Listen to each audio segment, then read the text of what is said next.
Hi hello எல்லாரும் நல்லா இருப்பீங்க அப்படின்னு நினைக்கிறேன். Welcome to SS Haris family. இன்றைக்கி பீட்ரூட் தயிர் குழம்பு எப்படி செய்யலாம் அப்படிங்கிறத பார்க்கலாம். மீடியம் சைஸ் பீட்ரூட் எடுத்துகிட்டு தோல்லாம் எடுத்துகிட்டு ப்ளஸ் அதை சீவி வச்சுருக்கிறேங்க. இதுக்கு தேவையானது என்னென்ன அப்படிங்கிறத ஃபஸ்ட்டு பார்த்துக்கலாம்.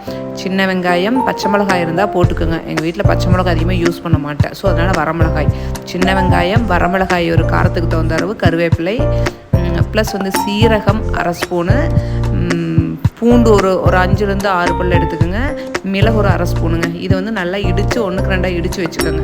ப்ளஸ் எண்ணெய் ஊற்றுனதுக்கப்புறம் கடுகு ப்ளஸ் உளுந்து, கருவேப்பிலை இதெல்லாம் போட்டு நல்லா வதக்கிங்க. வெங்காயத்தையும் போட்டு நல்லா வதக்கிங்க. வதங்கினதுக்கப்புறம் பீட்ரூட் போட்டுக்கோங்க. தண்ணி எதுவும் ஊற்ற வேண்டாம், சிம்மில் வச்சு வதக்குங்க. உப்பு போட்டு நல்லா வதக்கிங்க. தேங்காய் போடக்கூடாதுங்க, மெயின் இது தான்.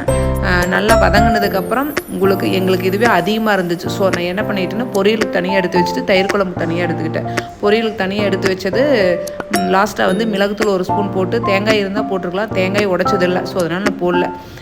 நீங்கள் தேங்காய் இருந்தால் போட்டு அது பொரியலாக எடுத்து வச்சுக்கோங்க. இப்போ நான் அந்த சீரகம், மிளகு இதெல்லாம் இடித்து வச்சுருக்கிறேன்ல, அது பார்த்திங்கன்னா லாஸ்ட்டாக இறக்கி வைக்கிற ஸ்டேஜில் அடுப்பு ஆஃப் பண்ணதுக்கப்புறம் நீங்கள் போட்டு மிக்ஸ் பண்ணுங்கள். மிக்ஸ் பண்ணதுக்கப்புறம் தயிர் ஊற்றி மிக்ஸ் பண்ணிக்கோங்க. ஆனால் இது எல்லாமே ஆறி இருக்குங்க. ஆறுனா தான் தயிர் ஊற்றினா நல்லாயிருக்கும், இல்லைன்னா தயிர் வெடிச்சு போயிடுங்க. எல்லாம் வதங்கினது ஆறுனதுக்கப்புறம் தயிர் ஊற்றி நல்லா மிக்ஸ் பண்ணிக்கோங்க. நல்லா மிக்ஸ் பண்ணதுக்கப்புறம் எங்களுக்கு உப்பு கொஞ்சம் கம்மியாக இருக்கிற மாதிரி இருந்துச்சு, ஸோ கொஞ்சம் உப்பு கொஞ்சம் ஆட் பண்ணியாச்சுங்க. எங்கள் ஊர் சைடு இதுதான் தயிர் குழம்பு. உங்கள் ஊர் சைடு என்னங்கிறத நீங்களே சொல்லிடுங்க. ஓகே, தயிர் குழம்பு ரெடி ஆயிடுச்சு. ப்ளஸ் இது என்ன அப்படின்னா சாப்பாட்டுக்கு தான் எங்கள் ஊர் சைடு வச்சுப்போம். நிறையா பேர் பார்த்திங்கன்னா வெஜ் பிரியாணி இதுக்கெல்லாம் வச்சுக்குவாங்க. ஸோ அதுக்கு நல்லா இருக்காது, எங்களுக்கு பிடிக்கிறதில்ல. இதுதான் டேஸ்ட் பிடிக்கிற மாதிரி இருக்கும்.